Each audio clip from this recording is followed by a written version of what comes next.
Hi, everybody. I'm Jody Pear. Hi, I'm Kathy Feltz. And today we're going to talk about some developments with Kathy's career. Yes. So during COVID, I wanted to keep myself busy and occupied and, have something to do that was moving me forward, even when things were kind of slow. So, one of the things that I did was I took a course in life coaching.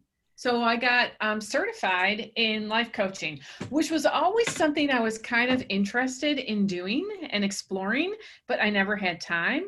So it was one of the, kind of side blessings of COVID that I actually had some time to do that. So it was an 8-week course. And then I did 25 half-hour sessions of practice. Wow. So I'm actually still doing some practice sessions. So now I'm actually on 28, just to keep, current and keep moving. So now I'm a certified life coach. So that's very exciting. And when one of the first sessions that we had, we talked about the difference between a consultant, a coach, a therapist, a counselor, and what is the difference. So I'm just going to read to you. This is from my teacher, Leslie Serdar, and it's a really good analogy. So this is a simple analogy with driving a car, and it helps define the differences between what I said: therapist, counselor, mentor, consultant, and coach. So a therapist will explore what is stopping you from driving your car. A counselor will listen to your anxieties about the car. A mentor will share tips from the experience of driving cars. A consultant will advise you on how to drive the car. And a coach will encourage and support you in driving the car. So I wanted to bring in that encouraging and supporting piece, which I already do with my clients, but making it more formal when we're doing an organizing project. So I can coach someone and just do that piece. I can organize and just do that piece, or I can do the two pieces together and help someone organize their space and also do some coaching over maybe some things that are happening in their life that have been slowing them down. And for lots of people, it gets them stuck in their space. Like they have that room that's filled with stuff that they can't get rid of and they don't understand why.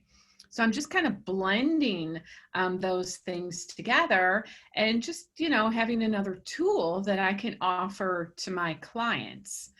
So I haven't put it out on my website yet, but I've done some work on how I will put it out. And so that's just my exciting news about intuitive life coaching. I love that. So, Kathy, I noticed the title was intuitive life coaching, not just life coaching. And so, I've heard of all kinds of life coaches, but never in combination with that word in the title. So, what what sets that apart from other life coaches? So that's a really good question, Jody. And intuitive life coaching is life coaching plus the idea of delving into why we do what we do or why we don't do certain things. So looking at underlying reasons and things that are driving our behavior. Okay, so as a house coach, as a house coach, I am not a life coach, but I have life coaching skills. And so part of our development is that intuitive sense. And when we're working with our clients through a house coaching session, we are trained to listen for their limiting thoughts. So the subconscious mind that is Mhm. coming up during our conversations. And so this happens, I'm sure, I know that interior designers and organizers and anybody dealing with the home space, a professional dealing with the home space, they're coming up against these conversations also, but they Mhm. are not aware that they're now hearing the subconscious mind of their client, and they're not trained to listen for that or pay attention. So we are. And so that is what we're listening for, is like, what is holding you back? And so for me specifically, is home related. So what changes are you wanting to make in your home? Like, what is not feeling right to you? Mhm. And what is blocking you, or what is making you unhappy? And like a really strong example is something, I don't know, like say I'm working, I'm going to use me as an example in my own bedroom when Kirsten was coaching me, and she asked me one wall at a time, like, what do you love about this wall? And what do you hate about this wall? Well, Mhm. if you say, I hate something, like I hate that armoire, well, really, like there's something deeper there. Like, what is it? What is it? And so, we just learned to question that thought. And it may simply be a story that you're telling yourself that's not true, or it's not as, I don't know, I was going to use the word passionate, but maybe it's not as serious as how you're relaying it. So when you just start to listen for these very strong thoughts, and then help your client question them and be aware of them, Mhm. and then we teach them how to self-correct so they can do it themselves in the future. Mhm. And so I Yeah. think you're doing the same thing. Right. And awareness is so key, because otherwise we're walking around doing all sorts of things, not conscious, right? It's subconscious, not conscious of the underlying reasons why we're doing that. So bringing that into awareness so someone can look at it and then make the decision based on what's really going on. So what worked for you when you were 5 is not going to work for you when you're 35. Mhm. So you're bringing those old thoughts and those old habits and the old way of thinking up into the light so you can make some choices and you can see what's holding you up or what's helping you. Yeah, so it's very fascinating, and we're all intuitive.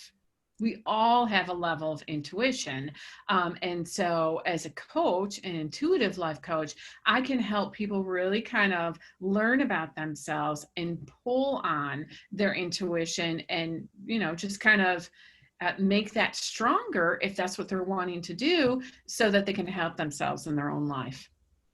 That's amazing.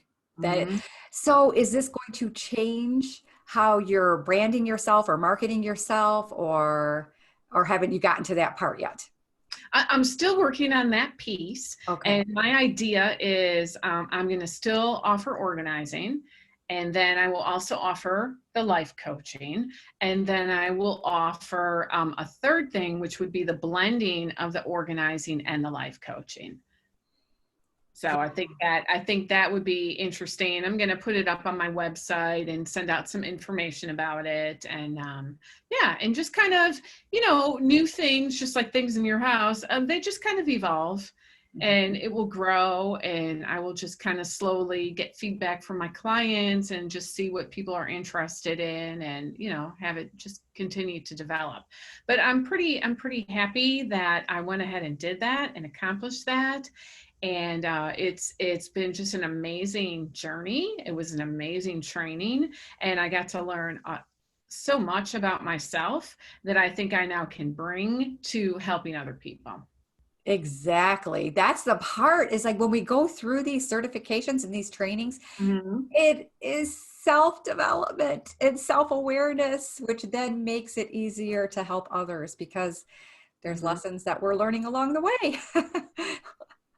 Yeah. That's wonderful, Kathy. So congratulations. Thank you. Thank you. It was really fun. That's So, great. I'm excited to see how things are going to change for you, mhm. and what your new offerings are going to be, and different ways to advertise that. Get the word out. Yeah, I will keep you posted. All right. All right. It was great seeing you. Thanks for watching, everyone. Hey, good to see you too, Jody. Bye All bye, right. everybody. Bye.